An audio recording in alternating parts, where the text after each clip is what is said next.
வணக்கம் விஷன். வணக்கம். இந்த விஷன் டாக்ஸ் வந்து நடிகர் தனுஷ் அவர்களோட ஸ்பெஷலாக தான் இருக்க போகுது. ஸோ தனுஷ் அப்படின்னா அவரோட ஜேர்னி வந்து எல்லாருக்குமே ரொம்ப இன்ஸ்பைரிங்கான ஒரு ஜேர்னி. ஏன்னா இந்த மூஞ்செல்லாம் நடிக்கலாமா அப்படிங்கிற கேள்வி விமர்சனத்தில் ஆரம்பிச்சு அவர் பண்ணாத சாதனைகளே இல்லைங்கிற அளவுக்கு எவ்வளோ விஷயங்கள் பண்ணிட்டாரு. அவரோட ஜேர்னி பற்றி பேசலாம் அப்படின்னா முதல் படம் துள்ளுவது இளமையிலேருந்து தான் ஆரம்பிக்கணுங்கிறப்போ பெரிய ஆச்சரியம் தான். எப்படி இவ்வளோ எப்படி சொல்கிறது, அவங்க அப்பா டேரக்டர், அண்ணன் டேரக்டர் எல்லாம் பண்ணாங்கிறத தாண்டி அவருக்கு ஒரு கான்ஃபிடென்ட் இருக்கணும், நம்ம ஸ்க்ரீனில் வந்து நிற்கலாம் பண்ணலாம் அப்படிங்கிறது. அது எங்கே எப்படி ஆரம்பிச்சிருக்குன்னு நினைக்கிறீங்க? துள்ளுவது இளமையில் வந்து இந்த படம் கமர்ஷியலி சக்ஸஸ் அப்படின்னா கூட அது ஒரு பயங்கரமாக விமர்சனத்துக்குள்ளான ஒரு அடல்ட் ஒன்லி மூவியாக கருதப்பட்டது. அவரோட உருவமும் உருவ கேலியும் ஒரு பெரிய எதிர்ப்பு தான் அவர் சம்பாதிச்சு தான் முதல் படமே அவருக்கு அமையுது. பட் ரெண்டாவது படமே நீங்கள் பார்த்தீங்கன்னா அந்த படத்தோட வெற்றி இருக்குது. உங்களுக்கு தெரியாது, நாங்கள் அந்த படம் வந்த டைமில் சின்ன பசங்க தான், டீனேஜ் தான். நாங்கள் யாரை மீட் பண்ணாலும் எங்களுக்குள்ள கேட்குற ஃபர்ஸ்ட் டைம் பார்க்கும்போது கேட்கக்கூடிய முதல் கேள்வி கால் கொண்டேன் பார்த்தியாங்கிறது தான்.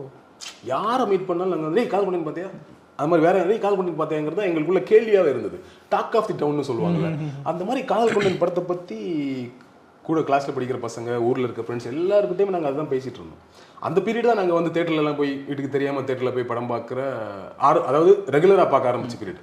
குஷி பீரியட்லேருந்து ஆரம்பித்தோம் ஃபஸ்ட் டைம். குஷி தேட்டருக்கு போய் டிக்கெட் கிடைக்காம பக்கத்தில் உன்னை கூட என்ன தெரியும் நஜித் படம் ஓடிட்டு வந்தது பார்த்துட்டு வந்தோம். ஸோ அந்த பீரியடில் தான் தேட்டரில் போய் வீட்டுக்கு தெரியாமல் படம் பார்க்குறது பசங்களாக சேர்ந்துங்கிற ஒரு கல்ச்சர் கிரியேட் ஆகுது. இந்த பீரியடில் தான் படம் ரெகுலராக பார்க்க ஆரம்பிக்கிறோம் தேட்டரில். ஸோ அந்த பீரியட்னால எல்லாருமே அந்த கேள்வியை கேட்டுகிட்டே இருந்தோம். ஒரு பெரிய இம்பேக்ட் வந்து கொடுத்தது அந்த படம். நான் என்ன நினைக்கிறேன்னா, அந்த படம் பண்ணும்போது அவருக்கு இருந்த கான்ஃபிடன்ஸை விட அந்த படத்தோட வெற்றி அவருக்கு ஒரு பெரிய கான்ஃபிடன்ஸை கொடுத்துருக்கோம். ஏன்னா படம் பண்ணும்போது கண்டிப்பாக அவருக்கு டவுட் இருந்திருக்கும். ஏன்னா ஃபர்ஸ்ட் படம் தான் நமக்கு நிறைய கேலி கிண்டலுக்கு உள்ளாக இருக்கிறோம். அது ஒரு அடல்ட் சொல்லி மூவி மாதிரி கருதப்படுகிறது. இந்த படத்தை நம்பி நடிக்கிறோம், அண்ணன் சொல்கிறாரு நடிக்கிறோம், ஏதோ ஃபைன் ஒன்று பண்ணிட்டாரு. அந்த நடிக்க ஒன்று வரும்ல, அந்த கேரக்டர் பண்ண அவங்களுக்கு அது செல்வராகவன் வந்து இந்த கிளைமேக்ஸ் சீனை ஃபர்ஸ்ட் டே எடுத்துட்டு இன்டர்வல் அப்படியெல்லாம் எடுக்க மாட்டாங்க. ஸ்டோரி அந்த சீன் பை சீனே எடுப்பாருன்னு சொல்லுவாங்க. லீனியர் தான் எடுக்கிறார், அப்படியே தான் ஷூட்டே அப்படி தான் எடுப்பாரு அப்படின்னு சொல்லும்போது பண்ண அந்த அதில் ஒரு கான்ஃபிடன்ஸ் வந்திருக்குன்னு நினைக்கிறேன். ஸோ ஓவராலாக அதனால அந்த கான்ஃபிடன்ஸ் தான் இந்த கிளைமேக்ஸை திவ்யா திவானி டான்ஸ் ஆடுறதாகட்டும், அவ்வளோ தூரம் ஒரு பெர்ஃபார்ம் பண்ணுறதுலாம் இருக்கு. ஆக்சுவலி ரொம்ப செயற்கைத்தனமான கேரக்டர். ரியல் லைஃப்ல நம்ம அப்படி ஒரு கேரக்டர் பார்க்க முடியாது, பட் அதை ரசிக்க. இப்போ ஃபார் எக்ஸாம்பிள், இப்போ சாப்பிட்ற சீனில் அந்த பொண்ணு திரும்பி பார்த்தா இவர் இப்படி இருப்பார். அது ரொம்ப செயற்கையாக தான் இருக்கும். ஆனால் தேட்டரில் எல்லாம் அந்த ஒவ்வொரு ரியாக்ஷன்ஸுக்கும் ஒவ்வொரு டைலாக்குக்கும் அவர் திரும்பி பார்க்குறது, அவர் அந்த கிளாஸில் போயிட்டு எழுதி போட்டுறது, வந்துட்டு திருப்பி தூங்கிடுவார்ல, இந்த மாதிரி ஒவ்வொரு சீனுக்குமே கிளாப்ஸு. அப்போது அதை அது அந்த அந்த ரெஸ்பான்ஸை ஷூட்டிங் ஸ்பாட்லேயும் அவர் பார்த்துருப்பார் இல்லையா. ஸோ பண்ணது அந்த கான்ஃபிடன்ஸும் அந்த கிளைமேக்ஸ்லாம் அவர் அவ்வளோ தூரம் வெகுண்டு எழுந்து ஒன்று பண்ணது ஒன்று இருக்குல்ல ஒன்று. ஸோ அது பண்ணும்போதே ஒரு பெர்ஃபார்மராக அவர் எவ்வளோ ஆகிட்டே வந்திருப்பார். எண்ட் ஆஃப் தி டே படத்தோட சக்ஸஸ் அவருக்கு கொடுத்த கான்ஃபிடென்ட் இருக்குல்ல, அந்த கான்ஃபிடென்ட்னால தான் அவர் அப்படியே டோட்டலாக வேற ஒரு ஜானலில் மாதிரி இறங்கி குத்துற ஒரு படமாக திருடா திருடி அமைஞ்சது. நீங்கள் இந்த படத்தோட வெற்றி இவ்வளோ கான்ஃபிடன்ஸ் கொடுக்கலன்னா அவர் திருடா திருடி பண்ணியிருக்க முடியாது. நிச்சயமா மீதி எல்லா விஷயங்களை விட மக்களோட அக்செப்டன்ஸுங்கிறது ஒரு மிகப்பெரிய நம்பிக்கை கொடுக்கும் நமக்கு. அதுதான் நீங்கள் வந்து பேசுறீங்க, இப்போ உங்களுக்கு ஆடியன்ஸ் பிடிச்சிச்சு, உங்களுக்கு நல்லா கேட்குங்க பீட்டர் அப்படின்னு சொல்லிட்டீங்கன்னா உங்களுக்கு ஒரு பெரிய கான்ஃபிடன்ஸ் வரும். அது வரைக்கும் நமக்கு ஒரு இன்செக்யூர் ஃபீல்ல இருப்போம். என்னைக்கு ஆடியன்ஸ் நம்மளை ரெகனைஸ் பண்ணுறாங்க, நம்மள நல்லா இருக்குன்னு சொல்கிறாங்க, நல்ல ஆங்கர் அப்படின்னு சொல்லும்போது நமக்கு ஒரு கான்ஃபிடன்ட் வரும்ல. அப்புறம் நம்ம வந்து பயங்கர ரொம்ப கம்ஃபர்டபுள் எவ்வளோ பெரிய செலிபிரிட்டி கிட்ட உட்காந்து பேசிட்டு இல்லையா. அது நமக்கே அப்படிங்கும் பொழுது ஒரு ஆக்டருக்கு பாருங்க, ஒரு படம் ரிலீஸ் ஆகி ஒட்டுமொத்த தமிழ்நாடை கொண்டாடுது, எங்கே பார்த்தாலும் தனுஷ்னு ஒரு பேச்சு இருக்குது அப்படிங்கும் பொழுது என்ன ஒரு கான்ஃபிடன்ஸ் வரும்ல. அந்த கான்ஃபிடன்ஸ் ஒரு பயங்கரமான பெர்ஃபார்மன்ஸை பண்ண வச்சிருக்கும். ஸோ காதல் கொண்டனோட வெற்றி அந்த ப்ராசஸில் அவருக்கு அந்த கான்ஃபிடன்ஸ் வந்ததாக பார்க்குறேன். இப்போ அதுக்கப்புறமான படங்கள் அப்படியே ஜேர்னி வைஸ் பார்க்குறோங்கிறப்போ காதல் கொண்டேன் பற்றி சொன்னீங்க, திருடா திருடி அது ஒரு கமர்ஷியலாக பெரிய ஒரு ரீச்சையும் கொடுத்துச்சு. அதுக்கப்புறம் அதே ஜானரில் 2-3 படங்கள் பண்ணார்ல, சுல்லான் வேற என்ன? ஆமாம், சுல்லான் வந்து முற்றிலும் புதிய ஜானராக இருந்தது. நான் வந்து வீட்டில் அடுத்த படம் அந்த புதுக்கோட்டையில் இருந்து சரவணன், அதுதான் அவருக்கு கண்டினியூஸாக 3 படம் ஹிட்டு. அந்த டைம்ல சிம்பு தனுஷ் தான் சேர்ந்து இன்டர்வியூ கொடுத்தாங்க. ஆமா காதல் கொண்டே ரிலீஸ் ஆன டைம்லயே திருடா திரிக்கு அப்புறமா தெரியல சேர்ந்து ஒரு இன்டர்வியூ உட்காந்துருந்தாங்க. சிம்பு வந்து கண்டினியூஸா ஒரே ஹிட்டா இருக்கலாம், ஜாலியாக பேசிட்டு இருந்தாங்க. ஸோ அதுக்கப்புறம் புதுக்கோட்டை சரவணன் பெரிய எதிர்பார்ப்போட வந்து என்ன 3 ஹிட்டு கொடுத்த ஹீரோ, அது ஃப்ளாப்பு. அடுத்த படம் சுல்லான் ஒரு மாதிரி ட்ரைலர்லாம் பார்த்து ஏதோ ஆக்ஷன் அப்படி இப்படின்னு இருக்கு, ஏதோ போயிட்டோம். அதாவது ரொம்ப சின்ன பையன் சுல்லாம் சூடான சுழுக்கெடுத்துன்ட்டு ரமணா வந்து செஞ்சு விட்டாப்ல தனுஷ். நான் திருமலை ஹிட்டுக்கு அப்புறம் வந்தார் அவரு. ஸோ திருமலை வந்து நான் விஜய் அதுக்கு திருமலைக்கு முன்னாடி வரைக்கும் பகவதிங்கிற ஒரு படம் தான் வந்து ஃபுல்லி ஆக்ஷன் படம் அப்படின்னு. அவரோட படத்தில் ஆக்ஷன் இருக்கும், பட் ஃபுல்லி ஆக்ஷன் படம் அப்படின்னா பகவதி மட்டும்தான் இருந்தது. அது ஒரு அபவ் ஆவரேஜ் ஹிட்னு வச்சுக்கோங்களேன். பட் திருமலை அவருக்கு ஒரு பெரிய ஹிட் கொடுத்தது. திருமலை பண்ணும்பொழுதே ரமணாவுக்கு வந்து விஜய்க்கு எப்படி இது செட் ஆகுமா, விஜய் இதை நடிப்பார், அவர் கிளாஸ் படம்லாம் பண்ணிட்டு லவ் ஸ்டோரி படம் நடிப்பாருங்க ஒரு டவுட்ல தான் போய் அதை பண்றாரு. விஜய் ஓகே சொன்னது, அந்த படம் ஹிட் ஆனதும் பரவாயில்ல அப்போ நம்ம பண்ணலாம் போல இருக்கு அப்படின்னு ஒரு எண்ணத்தோட வந்து சுல்லான்னு ஒரு படத்தை எடுத்து முடிச்சு விட்டாப்புல. அது ஒரு ரொம்ப டிசாஸ்டர். அது கொஞ்சம் கூட செட் ஆகாத, என்கேஜிங்கே இல்லாத ஒரு மாதிரி கத்திரியே கிடப்பாப்புல. இந்த பக்கம் தனுஷ் கத்துவாரு. பசுபதியெல்லாம் அந்த படத்துக்கு அப்புறம் மீண்டு வரதே ரொம்ப நாளாக இருக்கும் நினைக்கிறேன். அவர் அந்த பக்கம் கத்திரி கிடப்பாரும்போது ஒரு எரிச்சல் ஏற்படுத்திய ஒரு படம், ஒரு பெரிய டிசாஸ்டர் அவருக்கு. ஸோ புதுக்கோட்டை கான்ஃபிடன்ஸ் வந்து இங்கே கொஞ்சம் ஓவர் கான்ஃபிடன்ஸ் ஆயிடுச்சுன்னு நினைக்கிறேன். மேபி இருக்கலாம், அந்த ஓவர் கான்ஃபிடன்ஸாக கூட இருக்கலாம்.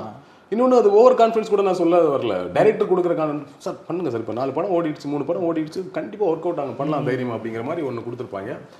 காதல் கொண்ட ரிலீஸ்க்கு அப்புறம் எனக்கு தெரிஞ்சு ஒரு நாள் தினத்தந்தி பேப்பர்ல கிட்டத்தட்ட 4-5 படம் வந்து அனௌன்ஸ் பண்ணாங்க. 4-5 படம் போஸ்ட் வந்தது. டாக்டர்ஸ்னு ஒரு படம், அதுல செல்வராகவன் படமே 2 இருந்தது நினைக்கிறேன். டாக்டர்ஸ்னு ஒரு படம், ட்ரீம்ஸ், இதெல்லாம் அந்த டே வெரி காதல் கொண்ட ரிலீஸ் ஆகி அந்த ஒரு வாரத்துல அனௌன்ஸ்மெண்ட் வந்த படம். அப்போ போஸ்ட் தானே, ஒரு ஃபர்ஸ்ட் லுக்லாம் கிடையாதுல்ல படத்தோட. இந்த மாதிரி ஒரு 4-5 படம், 5-6 படம் நினைக்கிறேன், 5-6 படம் அனௌன்ஸ்மெண்ட் வந்துச்சு. அதுல ஒரு மாட்டின படம் தான் ட்ரீம்ஸ்.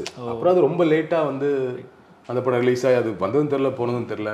டாக்டர்ஸ் படம் வந்து அப்படி எடுக்கல. அந்த படத்தை தான் 3 படமா எடுத்ததாக ஒரு கருத்து நிலவுது. உண்மையா போய் தெரியல. அந்த படம் தான் அப்படியே இருந்து இப்போ வந்து ஒய்ஃப் டைரக்ட் பண்றாங்க அப்படிங்கிற, செல்வராகவன் எடுக்க வேண்டிய படம் அப்படிங்கிற மாதிரி அது ஒரு ஒன்று. இந்த மாதிரி அவருக்கு அடுத்த ஒரு 3-4 படங்கள் அப்படி ஒர்க் அவுட் ஆகாமலே இருந்தது. ஏன்னா நல்லா வந்தார் 3 படம், அடுத்த ஒரு 3-4 படம் ஃபிளாப் அப்படின்னு அப்படி இருக்குன்னு ஒன்று இருக்குல்ல, அவ்வளோதான் தனுஷ் காலி அப்படிங்கிற மாதிரி ஒரு எண்ணம் இருக்கும் பொழுது வந்த படம் வந்து புதுப்பேட்டை கமர்ஷியலி சூப்பர் ஹிட் கிடையாது. ஆக்சுவலி கமர்ஷியலி எந்த அளவுக்கு போச்சுன்னு தெரியல, ப்ரொடியூசர்ஸ் தான் தெரியும். கமர்ஷியலி ஐ திங்க் ஃபிளாப்னு நினைக்கிறேன். ஆமா ஃபிளாப்பா தான் இருக்கும். செல்வராகவன் நிறைய டைம் சொல்லிட்டு இருக்காரு, இப்போ கொண்டாடி என்னங்க பண்றது, நீங்க அப்போ கொண்டாடினீங்கன்னா எனக்கு அடுத்த படம் ஈஸியாக கிடைச்சிருக்குன்ற மாதிரிலாம் சொல்லுவாங்க. கமர்ஷியலி ஃபிளாப் தான் அந்த படம். ஸோ ஆனால் அந்த படம் அப்பவே ஒரு தரப்பால கொண்டாடப்பட்டுச்சு. ஒரு பயங்கரமான ஒரு படம், ஒரு கேங்ஸ்டர் மூவி, இப்படி ஒரு மூவியை பார்க்க முடியாது அப்படின்லாம் நிறைய பேசினாங்க. உண்மையாக எனக்குமே அந்த டைம் அதை புரிஞ்சுக்கிற தன்மையெல்லாம் இல்லாமல் தான் இருந்தது. சின்ன பசங்க தானே, ஸோ தன்மை இல்லாமல் தான் இருந்தது. பட் ஒரு பீரியட் அது ஒரு கல்ட் மூவியாக மாறிடுச்சு. இன்னைக்கு யோசிக்கும் போது எப்படி அந்த வயசில் அதை பண்ணார் அப்படின்னா, ஏற்கனவே கிடைச்ச கான்ஃபிடன்ஸு, அதுக்கப்புறம் வந்த தோல்வி, திருப்பியும் அண்ணனோட இணையிறாரு. இன்னைக்கு நம்ம ஒன்று பண்ணிடணும், ஒரு மேஜிக்கை திருப்பி கிரியேட் பண்ணிடணும், ஒன்று இறங்கி பண்ணுறது ஒன்று இருக்குல்ல, அல்டிமேட் பண்ணியிருப்பாங்க. நீங்க வரைக்கும் வியப்பு தான் எனக்கு. தனுஷோட ஃபிலிம்ஸ்லையும் சரி, செல்வராகவன் ஃபிலிம்ஸ் சரி, ரொம்ப ஃபேவரட்னா ஃபர்ஸ்ட் புதுப்பேட்டை தான். அட்டகாசமான ஒரு படம். ஆமாம் ஆக்சுவலி 7G ரெயின்போ காலனிலாம் தனுஷை வச்சு பண்ண வேண்டியது, அவர் ப்ரொடியூசரோட பையன் அவர் வச்சு பண்ணணுங்கிறதுனால அது மாறதா சொல்லுவாங்க. 7G ரெயின்போ காலனி தனுஷ் பண்ணியிருந்தாருன்னா மேபி அந்த ரவிகிருஷ்ணா ஆக்டருக்கு அந்த படத்து மூலியமா ஒரு ஹிட் வந்து அவர் ஒரு பெரிய ஸ்டாரா மாறி இருந்தாருன்னா ஃபைன். அதுவும் நடக்காத பட்சத்தில் நமக்கு என்ன தோணுதுன்னா, அது தனுஷ் வந்து அவரோட கரியர்ல ஒரு முக்கியமான படமா மாறி இருக்கும். இன்னும் அந்த நடுவில் அந்த ஃபிளாப் நடந்திருக்கும். நடுவில் அவருக்கு ஏற்பட்ட அந்த ஃபிளாப் இருக்குல்ல, அந்த டவுன் பீரியட் நடக்காமல் இருந்திருக்கும். அன்ஃபார்ச்சுனேட்லி அது நடக்கல. புதுப்பேட்டை வந்து அவரை மீண்டும் அவருக்கு வந்து ஒரு பெரிய கான்ஃபிடன்ஸ் கொடுத்த படம் ஃப்ளாப்பாக இருந்தால் கூட தனுஷ் அஸ் எ பெர்ஃபார்மராக காதல் கொண்டதுக்கு அப்புறம் அடுத்த லெவலுக்கு போகக்கூடிய ஒரு படமாக அமைஞ்சது. யோசிச்சு பார்த்தா காதல் கொண்டதுக்கு அப்புறம் எல்லா விதமான எமோஷன்ஸும் இருக்கிற மாதிரி, இன்னும் சொல்ல போனால் அதை விட பல மடங்கு அதிகமாக இருக்கிற மாதிரியான படமாக தான் புதுப்பேட்டை இருந்துச்சு. நெகட்டிவ் ஷேடு வர செகண்ட் ஹாஃப்ல பார்த்தீங்கன்னா ஒரு முழுக்க ஒரு நெகட்டிவான பர்சன். அந்த ஏஜில் ஏன்னா 25 வயசு கூட அவருக்கு அப்போ ஆயிருக்குமான்னு தெரியல. அவ்வளோ சின்ன ஏஜில் அதுவும் வளர்ந்து வரக்கூடிய ஒரு பீரியடில் ஹீரோவாக தான் தன்னை நிலைநிறுத்திக்கணும் அப்படிங்கும்போது ரொம்ப தைரியமாக செல்வராகவனும் இவரும் சேர்ந்து பண்ணலாம். ஒரு நெகட்டிவ் ஷேடோட ஒன்று இருக்கட்டும். நீங்கள் ஆப்வியஸ்லி நீங்கள் ஒரு பர்டிகுலர் ஒரு கிரைம் பண்ண ஏரியாக்குள்ளே போயிட்டு நீங்கள் அங்கே என்ன நல்லவன் கெட்டவன், இங்கே என்ன நல்லவன் கெட்டவன் தான் அவன். அப்போ பட் அதுக்குள்ளே நம்ம ஒரு நியாயம் கற்பிக்கிறதுக்கு நிறைய விஷயம் பண்ணுவோம்ல, அதெல்லாம் அந்த நியாயம் கற்பிக்கெல்லாம் போகாமல் அவனை கம்ப்ளீட்லி கெட்டவனை காட்டுறதுக்கு சொல்ல போனால் மங்காத்தலாம் அதுக்கப்புறம் தானே வந்துச்சு. மங்காத்தலாம் முன்னாடி ஒரு கம்ப்ளீட் நெகட்டிவ் கேட்டு நம்ம அதை சொல்லிக்கலாம். ஆரம்பம் வேணா அங்கேருந்து வந்திருக்கும். பட் ஒரு மாதிரி செகண்ட் ஹாஃப்ல கம்ப்ளீட்லி நெகட்டிவ் தானே வரும். ஒரு கட்டத்தில் பாருங்க, நீங்க அந்த படத்துல பிடிச்ச விஷயமே கிளைமேக்ஸ்லாம் இவர் ஓடுறாரு தப்பி, லிட்டரலா தப்பிச்சு ஓடுறாரு, உயிரை காப்பாத்திட்டு போனா இதான் ரியலுங்க. ஒரு கடத்தில் அவ்வளோதான் நம்மளை போட்டுருவாங்க போல, முடிச்சிருவாங்க போல அப்படின்னு மாதிரி தெரிஞ்சிருச்சுன்னா அவன் உயிரை கொண்டு தப்பிக்கிறது தான் போடுவான். அந்த ஒரு ஷாட்டு பஸ்ஸில் முக்காடு போட்டுக்கிட்டு போயிட்டு இருப்பாப்ல, எவ்வளோ பெரிய கேங்ஸ்டர், சென்னையே கட்டி ஆண்டவன்லாம் சொல்லிட்டு இருப்பாங்க, எம்எல்ஏ சீட்லாம் கேட்டுக்கிட்டு இருப்பாப்ல, அப்படியே சொடக்கு போட்டால் உயிருக்கு பயந்து ஒளிஞ்சு ஓடுறாரு. குழந்தையை கொண்டு அந்த தூக்கில் போட்டு அழுதுட்டு அப்படியே வந்து போகிறது ஒன்று இருக்குல்ல, அல்டிமேட்டான மேக்கிங். ஸோ அதெல்லாம் அவ்வளோ இறங்கி பண்ண முடியாது. நீங்கள் இதுக்கு முன்னாடி கேட்ட கேள்விக்கு அவரோட கான்ஃபிடென்ட் வந்து அடுத்த லெவலுக்கு கொண்டு போன படமா ஒரு பெர்ஃபார்மராக நம்ம பண்ணிட முடியும், எந்த மாதிரி கேரக்டரும் பண்ணிட முடியுங்கிற மாதிரி ஒரு பெர்ஃபார்மராக அந்த கான்ஃபிடன்ஸ் கொடுத்த படம் புதுப்பேட்டையா. இப்போ புதுப்பேட்டையில் அப்படி ஒரு எக்ஸ்ட்ரீம் போகிறாரு. அதுக்கப்புறம் பார்த்தீங்கன்னா அப்படியே திருவிளையாடல் ஆரம்பம், அதுக்கப்புறம் பரட்டை, இந்த மாதிரி ஒரு ஜாலியான பயங்கர ஃபன்னான நிறைய சேட்டைகள் பண்ணக்கூடிய படங்கள் பண்ணுறாரு. அந்த ஃபேஸ் பற்றி சொல்லுங்கள். ஆமாம், ஆக்சுவலி அதுக்கு முன்னாடி அது இதில் ஆரம்பிக்குது, இந்த தேவதை கண்டைன்னு ஒரு படம். ஆமாம், அந்த படம் பெருசாக போகல, சுமாராக போச்சுன்னு நினைக்கிறேன். ரொம்ப இன்ட்ரெஸ்டிங்காக இருக்கும். லவர் மேலே கேஸ் போடுவார், ஏமாத்தி கேஸ்லாம் போடுவார். அது ஒரு மாதிரி ஜாலியாக இருக்கும், ஒரு டைப்பாக இருக்கும். பட் கொஞ்சம் கிரிஞ்சாக இருக்குன்னு வச்சுக்கோங்களேன். ஸோ அதுதான் ஒரு ஃபர்ஸ்ட் அட்டெம்ப்ட். அந்த மாதிரி திடீரில் ஒன்று பண்ணிட்டாரு. அதுக்கப்புறம் தேவதை கண்ணில் ஒன்று நடக்குது. அதுக்கப்புறம் இது திருவிளையாடல் ஆரம்பம் வந்து என்ன சொல்கிறது, திடீரிக்கு அப்புறம் நம்ம பக்கத்து வீட்டு பையன் இமேஜ் ஒரு மாதிரி பயங்கர ஜாலியாக வீட்டுக்குள்ளே நிறைய சேட்டைகள்லாம் பண்ணிட்டு இருக்க படமாக திருவிளையாடல் ஆரம்பம் அமையுது. நடுவில் பாலுமகேந்திர படம்லாம் பண்ணிட்டார். ஆமாம், அது ஒரு கணக்காலம். அது ஒரு கணக்காலம். ஆக்சுவலி அது ஒரு கணக்காலம் வந்து அந்த படம் தான் யாத்ரா மம்முட்டியை வச்சு பண்ணியிருப்பார் மலையாளத்தில். அந்த படம் தான் ரொம்ப வருஷத்துக்கு அப்புறம் அதை ரீமேக் பண்ணுறது தனுஷை வச்சு. அதே படத்தை தெலுங்குலையும் பண்ணியிருப்பாருன்னு நினைக்கிறேன். தெலுங்கா கன்னடம் சேம் படம் பண்ணியிருப்பாருன்னு நினைக்கிறேன். பாலுமகேந்திரா வந்து ரஜினிகமலுக்கு அப்புறம் பண்ண ஸ்டார் வந்து தனுஷ் தான் நினைக்கிறேன். ஆமாம். ஸோ அது அன்ஃபார்ச்சுனேட்லி அதுவும் ஒர்க் அவுட் ஆகலை. ஸோ இதெல்லாம் கிட்டத்தட்ட நீங்கள் அந்த ட்ரீம்ஸுமே ஒரு மாதிரி கிட்டத்தட்ட ஒரு பொல்லாதவன் டைப்பில் இருக்கக்கூடிய கிளைமேக்ஸ் தான் வந்து ஒரு மாதிரி ஃபைட்லாம் பண்ணக்கூடிய ஒரு ராவான ஒரு படம் தான் அது. ஓகே, ஒரு வித்தியாசமான படம் தான். ஏன்னோ எடுத்தது ஒரு பக்கம் எப்படியோனே ஆச்சுது, எப்படியோ ஆச்சுனால ஒர்க் அவுட் ஆகலை. ஸோ அட்டம்ப்ட்லாம் ஃபைன் தான். புதுக்கோட்டையிலிருந்து சரவணன் ஆப்வியஸ்லி நல்ல அட்டம்ப்ட் தான். அங்கேயிருந்து தப்பிச்சு வர்ற மாதிரி அட்டம்ப்டாக ஐடியாவெல்லாம் ஓகே, அது ஒர்க் அவுட் ஆகலை. பாலுமகேந்திரா ஆப்வியஸ்லி அவர் வந்து நம்மளை படம் பண்ணுறாருங்கிறது ஒரு பெரிய பாக்கியமாக கருதியிருப்பார். ஒர்க் அவுட் ஆகலை. பட் திருவிளையாட ஆரம்பம் அவருக்கு திரும்பவும் ஒரு புதுப்பேட்டையுமே கமர்ஷியல் ஃப்ளாப் அப்படிங்கிறதுனால நம்ம இன்னைக்கு அதை பேசுகிறோம், கொண்டாடுறோம். அன்னைக்கு அது ஃப்ளாப் தானே. அப்போ திரும்பவும் அவருக்கு ஒரு ஹிட் கொடுத்த படமாக திருவிளையாடல் ஆரம்பம் இருந்தது. ஃபர்ஸ்ட் திருவிளையாடல் தான் பேர் வச்சிருந்தாங்க, கேஸ்லாம் போட்டாங்க. திருவிளையாடல் பேர் எப்படி வைக்கலாம் அப்படின்னு கேஸ்லாம் போட்டதுக்கப்புறம் நீங்கள் டைட்டிலே பார்த்தீங்கன்னா தனுஷின் திருவிளையாடல் டைட்டில் எப்படி தான் இருக்கும். நீங்கள் அந்த சென்சார் சர்டிஃபிகேட்ல பார்த்தீங்கன்னா தனுஷின் திருவிளையாடல் ஆரம்பம் இருக்கும். அது ஒரு மாதிரி அவருக்கு ஒரு ஒன்று கொடுத்தது. பரட்டேன்கிற அழகு சுந்தரம் ஒரு ரீமேக் படம்னு நினைக்கிறேன். தெலுங்கா கன்னட படம் ஒரு ரீமேக் அட்ரு ஃப்ளாப். அவங்க அர்ச்சனாவெல்லாம் கொண்டு வந்து அம்மாவை நடிக்க வச்சுட்டு இவரை வேற முடியெல்லாம் பயங்கரமாக வளர்த்து விட்டு ஒரு என்ன சொல்றது கிட்டத்தட்ட சுல்லான் மாதிரியான அவருக்கு ஒரு பெரிய டிசாஸ்டர். அதுக்கப்புறம் மற்றதெல்லாம் கூட ஒரு அட்டெம்ப்ட் ஏதோ இருந்திருக்கும். பாலுமகேந்திர படம் அப்படின்னு ஒன்று இருந்திருக்கும். எதுவுமே இல்லாமல் இதை ஏதோ ரீமேக் படம் நம்பி எடுத்து அவரை சிதைச்சு விட்ட படத்துல பரட்டை என்கிற அழகு சுந்தரம் உண்மையாக அப்படி நீங்க பாத்தீங்கன்னா முதல் 2 படம் ஹிட்டு, 3 படத்தை ஹிட்டுக்கு அப்புறம் அவருக்கு பெரிய ஸ்ட்ரகிள் தான் இருந்திருக்கு. அடுத்த ஹிட் அவர் கிடைக்கிறதுக்கு ரொம்ப நாளா இருக்கு. நீங்க பாருங்க 2002-3ல முடிஞ்சு, 2002ல துள்ளுவலுமே 2003ல கால் கொண்டே திருவிழா முடிஞ்சது. அதுக்கு அடுத்த ஹிட் அவருக்கு நீங்க பாத்தீங்கன்னா 2006ல தான் வருது. 2006 செகண்ட் ஹாஃப் தான் திருவிளையாடல் ஆரம்பம் வருது. அதுக்கப்புறம் திரும்பவும் ஹிட் பரட்டை என்கிற அழகு சுந்தரம் ஃபிளாப்.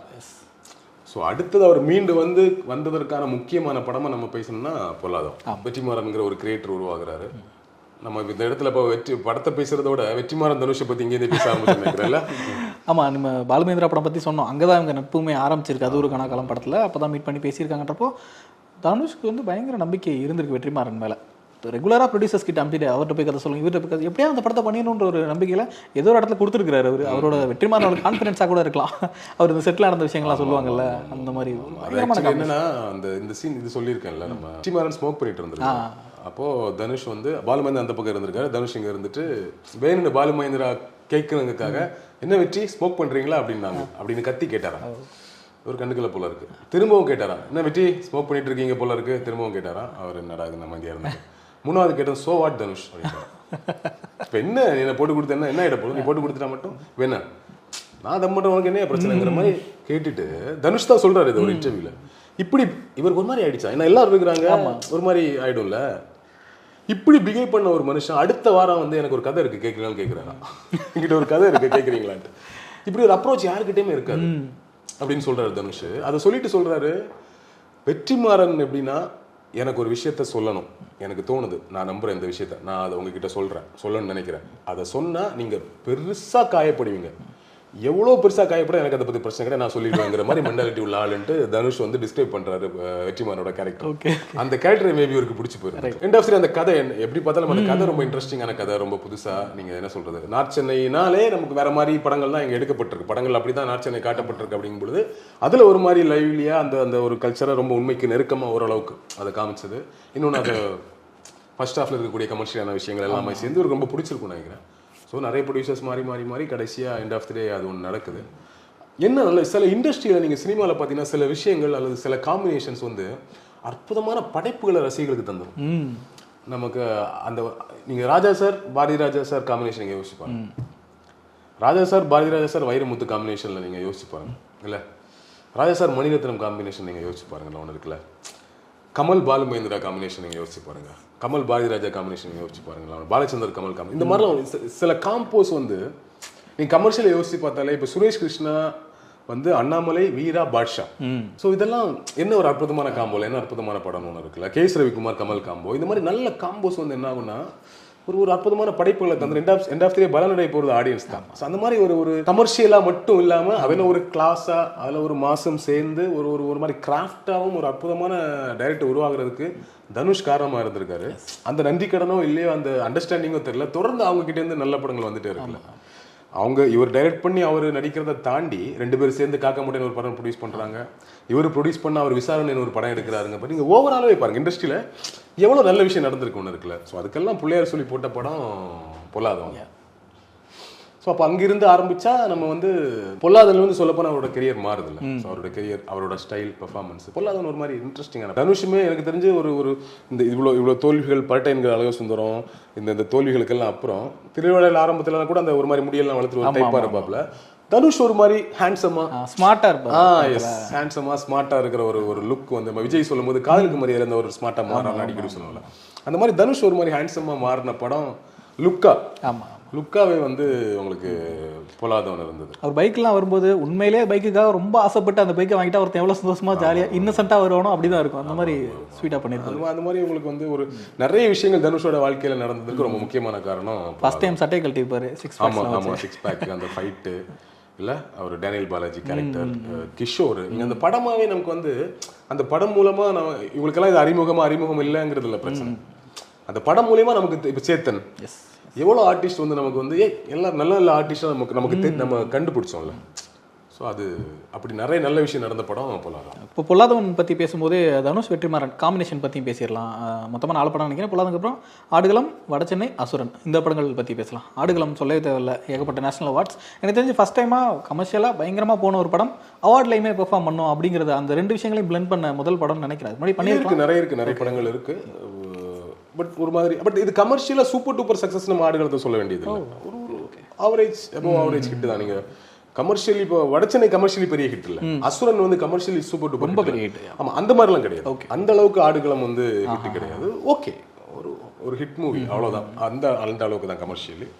பட் பெருசாக கொண்டாடப்பட்ட படம், நிறைய விருதுகள். தனுஷுக்கு பதில் முறையாக 28 வயசு, ரொம்ப கம்மியான வயசில் நேஷனல் அவார்டு வாங்குறாருங்கிற சாதனையோட அது நடந்தது. என்ன சொல்கிறது, நம்ம அது வரைக்கும் இந்த சேவல் சண்டையெல்லாம் நம்ம அவ்வளோ கல்ச்சரலாக அதை நம்ம அவ்வளோ நெருக்கமாக நம்ம பார்த்தது கிடையாது. ஒரு சேவல் சண்டைங்கிறத நம்ம கேள்விப்பட்டிருக்கோம், படிச்சிருக்கோங்கிறத தாண்டி அதுக்கு தயாராகிற விதம், ஒரு கோழி அதை வளர்க்குறது, அந்த கோழி மேலே இருக்கக்கூடிய இவங்களுக்கு இருக்கக்கூடிய பாண்டு, அதில் இருக்கக்கூடிய ஒரு கேங் வார், அதில் இருக்கக்கூடிய கௌரவ பிரச்சனை உணர்வு. என்னையா ஒரு கோழி சண்டைக்கு விட்டுட்டு சாவறீங்களாங்கிற மாதிரி ஒரு அதிர்ச்சி.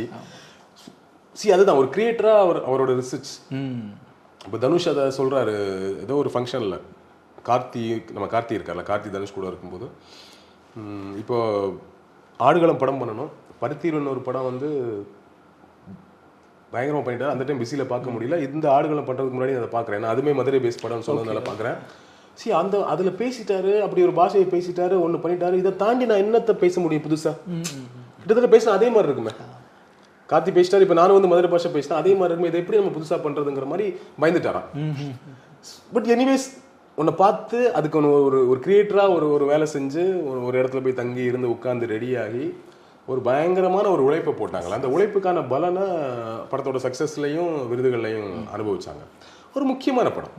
2 பேருக்குமே அப்படியே லொக்காலிட்டி மாறுதில்ல. பொல்லாதவன்ல நார்த் மெட்ராஸ், அங்கே இருக்க ஸ்லாங்கு, கல்ச்சரு, அங்கே இருக்க பிரச்சனைகளை போயிட்டு அப்படியே மதுரைக்கு போயிட்டு அங்கே இருக்க பாஷை, அங்கே அவங்களுக்குள்ள இருக்க அந்த கௌரவம் பிரச்சனை அதெல்லாம் சொல்லிட்டு டோட்டலாகவே வேற அவ்வளோ கான்ட்ராஸ்ட் எல்லாம் படம் எடுக்கிறது கொஞ்சம் கஷ்டம் தான். நல்ல சில கம்மியான கிரியேட்டர்ஸ் தான் அந்த மாதிரி இருப்பாங்க. கமல் சார் எடுப்பாரு, மணிரத்னம் எடுப்பாரு.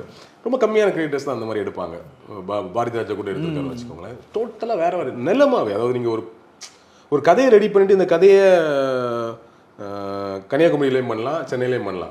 இப்போ கன்னியாகுமரியில் பண்ணீங்கன்னா உங்களுக்கு கொஞ்சம் கடல், கொஞ்சம் வயல் அப்படி போகும். நீங்கள் சென்னையில் பண்ணீங்கன்னா சிட்டியில் போகுங்கிறது இல்லை. அது இல்லை, நீங்கள் ஜானர், ஏரியா எல்லாம் ஒரு நிலத்தை காட்ட போகிறோம். இங்கே சென்னையில் வடசென்னை அப்படிங்கிற ஒரு பகுதியை காட்டுறோம். நீங்கள் அங்கே போய் மதுரை அப்படிங்கிற ஒரு இடத்துல போய் அந்த கல்ச்சராகவும் அந்த ஒரு விஷயத்தையும் காட்டுறதுக்கு அது கஷ்டம் இல்லையா?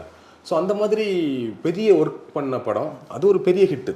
எப்படி பொல்லாதவன் தனுஷோட கரியரில் முக்கியமான படமோ, திரும்பவும் அடுத்தது முக்கியமான படமாக ஆடுகளம் இது ஒரு நேஷனல் அவார்டு. ஸோ தனுஷ் வந்து ஓரளவுக்கு மற்ற மாநிலங்களும் எல்லாமே கவனிக்கப்பட்ட இடம், ஒரு பெரிய ரீச். இந்தியா முழுக்க ஒரு தனுஷை கவனிக்கப்படுறாரு அப்படின்னு அந்த படத்தை. ஓகே, அதுபோல் காதல் கொண்டேன் புதுப்பேட்டைக்கு அப்புறம் எமோஷனலி நிறைய பெர்ஃபார்ம் பண்ணுறதுக்கான ஸ்கோப் இருந்த படமாக இருந்துச்சு. ஆமாம். ஸோ அது ஒன்று ஆடுகளம். அதுக்கப்புறம் வடசென்னை வரும்போது அவர் வேற மாதிரி ஆர்டிஸ்டாக மாறிடுறாரு. நிறைய படங்கள் பண்ணி இல்லை, அதுக்குள்ளே எவ்வளோ எக்கச்சக்கமான படங்கள், வெற்றி தோல்விகள்லாம் பார்த்துட்டு வந்து ஒரு உருவம்லாம் கொஞ்சம் மாறி ஒரு நல்ல பெர்ஃபார்மர், ஒரு முழுமையான பெர்ஃபார்மராக. அதுக்கு சமிதாப்பில் அதுக்கு முன்னாடி பண்ணிட்டார்ல ஹிந்தியிலலாம் அமிதாப் பச்சன்லாம் கூட போய் நடிச்சுட்டு வந்து நிறைய விதவிதமான கேரக்டர்ஸ்லாம் பண்ணிட்டாரு, கெட்டப்லாம் மாற்றி அப்படிலாம் நிறைய பண்ணிட்டாரு. அநேகங்களுக்கு முன்னாடி பண்ணிட்டு நினைக்கிறேன்ல. ஸோ வட சென்னை வந்து ஒரு முழுமையான பெர்ஃபார்மராக வந்து அவர் பண்ணும் பொழுது நீங்கள் பாருங்கள், நீங்கள் நல்ல வித்தியாசம் தெரியுங்க. பொல்லாதவனில் ஒரு தனுஷ் நல்லா பெர்ஃபார்ம் பண்ணியிருக்காரு, ஆடுகாலம் நல்லா பெர்ஃபார்ம் பண்ணியிருக்காரு, நேஷனல் அவார்டு வாங்கியிருந்தா கூட நீங்கள் வட சென்னையில் தனுஷோட பெர்ஃபார்மன்ஸில் பயங்கரமான ஒரு மெச்சூர் தெரியும், எக்ஸ்ட்ராடினரியான பெர்ஃபார்மன்ஸ். நீங்கள் பார்த்தீங்கன்னா இத்தனைக்கு அதில் பாருங்கள் ஒரு பெரிய ட்ராவல் இருக்கும். சின்ன பையனாக இருப்பார், அப்போ நடக்கக்கூடிய கதை, அப்புறம் ஒரு கிரைம் பண்ணி ஆரம்பிச்சு அதுக்கப்புறம் ஒரு திருப்பி ஊருக்குள்ளே வந்து மெச்சூர்டாக இருந்து அந்த கேங்கை எதிர்க்க வேண்டிய ஒரு சூழல் ஒன்று வருது இல்லை. எக்ஸ்ட்ராடினரியான ஒரு படம். அந்த படம் உருவானதே பெரிய கதை. பல நாள் ப்ரொடக்ஷனில் இருந்து யோசிச்சு கொண்டாடி கூத்தாடி விஜய் சேதுபதி அந்த ராஜன் கேட்ட விஜய் சேதுபதி நடிக்கிற மாதிரி இருந்து ஒரு கட்டத்து மேலே பேசியிருக்காருல, தனுஷே பேசியிருக்காரு. சிம்பு ஹீரோவா போட்டு ராஜன் கேரக்டர் தனுஷை பண்ண சொல்றதா கேட்டிருக்காருல வெற்றிமாறன். பாருங்க, ப்ரொடியூஸ் பண்றது தனுஷ் சார். அந்த படத்தை சிம்பு ஹீரோவா போட்டு நீங்க அந்த ராஜன் கேரக்டர் பண்ணா எப்படி இருக்கலாம்னு யோசிக்கிறேன் அப்படின்னு. அவ்வளோ பெருந்தன்மைலாம் எனக்கு இல்லைங்க அப்படின்னு இருக்காரு. அதை ஓப்பனாக சொன்னது ரொம்ப நல்ல விஷயம். அது கூட நல்லா தான் இருந்திருக்குல்ல. சிம்பு கூட அந்த கேரளா பார்க்க அழகாக தான் இருந்திருக்கும். ஒரு மாதிரி வேற மாதிரி ஒரு ஒன்று பண்ணியிருப்பாரு அவர். நல்லா தான் இருந்திருக்கும் ஆப்வியஸ்லி. பட் ஒரு படமாக பெரிய என்ன சொல்றது, சிம்பு ஒரு கேரக்டர் லீட் ரோல், அதில் ஒரு ஃப்ளாஷ்பேக் ரொம்ப முக்கியமான மையமான கேரக்டர் வந்து தனுஷ் பண்ணுறாரு அப்படிங்கிறதே நல்லா தான் இருந்திருக்கும். பட் ஏன் அதை அப்படியே மாற்றி யோசிச்சு சரி விஜய் சேதுபதி இல்லை மற்ற நிறைய பேர் பேசிகிட்டு இருக்கோம், ஏன் அதை சிம்பு கிட்ட போகலன்னு தெரில இல்லை தெரியல. அப்படி எப்படி யோசிச்சிருக்கலாம், உள்டாவை யோசிச்சிருக்கலாம். அதை ஏன் யோசிக்கலாம் தெரியல, ஏன் அமீர் கிட்ட போனாங்கன்னு தெரியல. சிம்புக்கு அந்த மாதிரி ஒரு கொஞ்சம் ஏஜ்டான ஒரு கொடுக்க முடியுமா? ஒரு 35-40 மாதிரி அது கூட. இப்போ தனுஷ் என்னவா இருந்தாலும் நிற்கிறாரு. இப்போ வட சென்னையிலே பாருங்க, ஸ்கூல் பையன் மாதிரி வர்றாரு, பெரிய தாடியெல்லாம் வச்சுட்டு ரிபல் மாதிரி வர்றாரு. ஆமாம், மேபி லுக் வைஸ் எப்படி செட் ஆவார் அப்படின்னு கூட யோசிச்சிருந்துருக்கலாம். இன்னொன்று வந்து கூட நடிக்கிற கேரக்டர்லாம் பெரிய பெரிய ஆட்கள் வருவாங்க. ஆமாம் ஆமாம், அது ஒரு பெரிய அந்த பிரச்சனைக்கு சமுத்திரக்கனி அப்படி இப்படிலாம் இருக்கும்போது சிம்புவில் எப்படி பொருந்துவாருங்கிற ஒன்று யோசிச்சிருக்கலாம். வெற்றிமாறனே சொன்னார், அமீர் வந்ததுக்கு அப்புறம் தான் அந்த கேரக்டர் வந்து ரொம்ப ஜஸ்டிஃபை ஆச்சு. கூட இருக்கிற ஆட்கள் சமுத்திரக்கனியோ கிஷோரோலாம் உண்மையிலே அமீர் அண்ணன் கூப்பிடுறாங்க அப்படிங்கிறப்ப அவங்க வந்து அண்ணன்றப்ப ரொம்ப கன்வின்சிங்காக இருந்துச்சுன்னு சொல்லியிருந்தாங்க. ஸோ அதனால அது நடந்துச்சு. ஸோ அப்படி பலகட்ட போராட்டங்களுக்கு பிறகு வடச்சென்னை ஒரு படம் ரிலீஸ் ஆகுது. நான் அந்த ராஜன் வகையராண்டு ஒரு படம் பண்ணல போறேன் அப்படின்னு. சார் வடச்சென்னை 2 அப்போ அது வேற நிறைய எடுத்துட்டு தான் சொன்னாங்க. ஆமா, அது என்னாச்சுன்னு தெரியல. கருணாஸ் பையனை வச்சு ஸ்டார்ட் பண்ணது, கென் கருணாஸ். ஆமா, அப்புறம் வந்து வடச்சென்னை 2 வேற எடுக்கணும். அவர் பாட்டு விடுதலைன்னு போயிட்டு அவர் பாட்டு 2 பாட்டு எடுத்துட்டு இருக்கிறாரு. ஸோ என்ன அதெல்லாம் வடச்சென்னை 2 எப்போ வருங்கிறது ஒரு பெரிய கேள்வியாகவே இருக்கு. முதல்ல விடுதலை 2 வரட்டும் என்கிற மாதிரி நம்ம இருக்கிறோம்னு வச்சுக்கோங்களேன். ரொம்ப அதாவது ஒரு பெர்ஃபார்மருக்கு அப்படிலாம் படம் கிடைக்காது. ஒரு பெர்ஃபார்மருக்கு அப்படி படம் கிடைக்காது அப்படிங்கிறத தாண்டி ஒரு ஆர்டிஸ்ட் நல்ல பெர்ஃபார்மராக இருந்தால் இந்த மாதிரி படமே உங்களுக்கு கிடைக்கும். ஆமா ஆமா இல்லையா? இந்த படத்தை எப்படி இவர்கிட்ட போய் சொல்றது? இப்போ ஏதோ ஒரு ஆர்டிஸ்ட் போய் சொல்லிட முடியாது. எப்படி சின்ன பையனா வரணும், அப்புறம் ஒரு கிரைம் பண்றக்கூடிய அந்த ஒரு போராட்டம், அதுக்கப்புறம் ஒரு மெச்சூர்டான அந்த ஊர்ல ஒரு மாதிரி எவால்வ் ஆகி வந்து நிற்கிறதுலாம் ஒன்று இருக்குல்ல. இது ஒரு டிராவல், ஒரு லைஃப் டிராவல். ஒரு சீக்வல் வேற வருது அப்படின்னா அதை கேரி பண்றதுக்கு ஒரு பெரிய பெர்ஃபார்மர் வேணும். அதான் அந்த பாருங்க, நான் அந்த முன்னாடி இந்த காம்போ கிரியேட் ஆகுறது அந்த அண்டர்ஸ்டாண்டிங் தான். ஒருத்தருக்கு விட்டு கொடுக்குறது. இப்போ தனுஷ் வந்து எல்லா டைரக்டர்கிட்டையும் அவங்க சொல்லதான் கேட்டு பண்ணுவாருன்னு தெரியாது. பட் வெற்றிமாறன் சொன்னா அவர் கேட்கறது.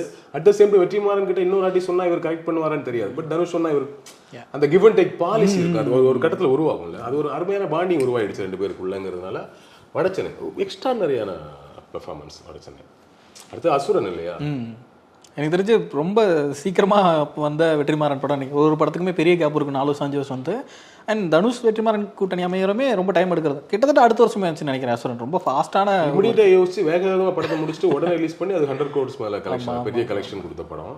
அதான் பாருங்க, நீங்கள் பெருசாக உட்காந்து ஒரு படத்தை யோசிச்சு பிளான் பண்ணி எடுத்து அது சக்ஸஸாக இல்லையாங்க யோசிக்கிறத விட ரொம்ப ஈஸியாக ஒரு படத்தை பண்ணிக்கிட்டு கொடுத்துட முடியுங்கிறதுக்கு ஒரு சாட்சி அசுரன் தான்.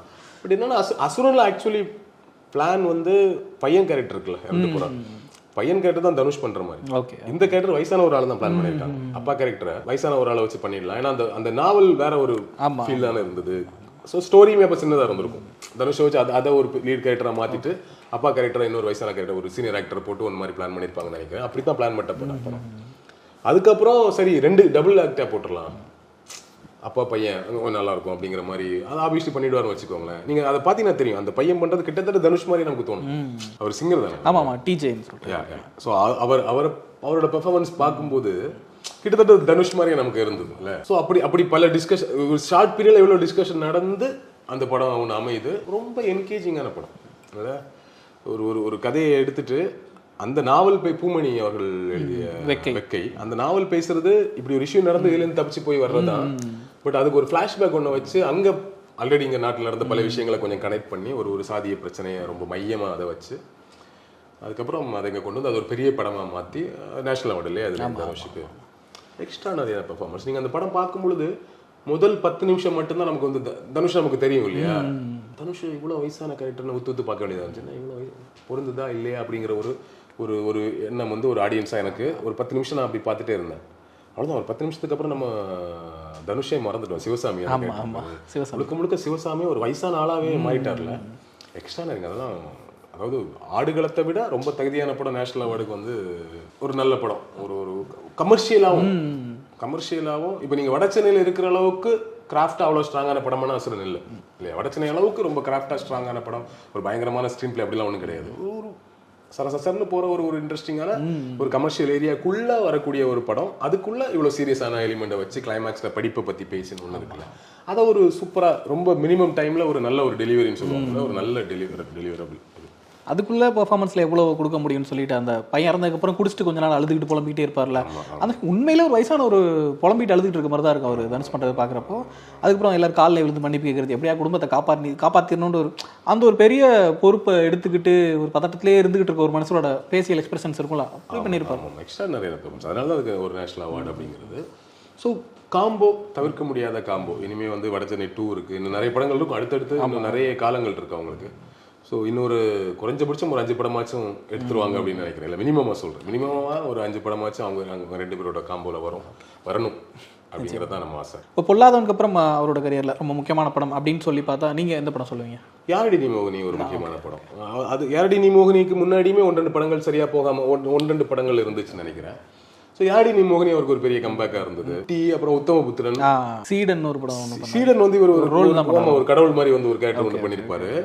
இந்த மாதிரி கொஞ்சம் இந்த யாரடி நீ மோகினி, குட்டி, அப்புறம் அதெல்லாம் ஒரே டைரக்டர் தான். யாரடி நீ மோகினி, குட்டி, உத்தமபுத்திரன், இப்போ திருச்சி தம்பலம், மித்ரன் ஜவஹர், ஒரே டைரக்டர் தான் அவரு. ஸோ யாரடி நீ மோகினிலேருந்து அவங்க காம்போ ஆரம்பிக்குது.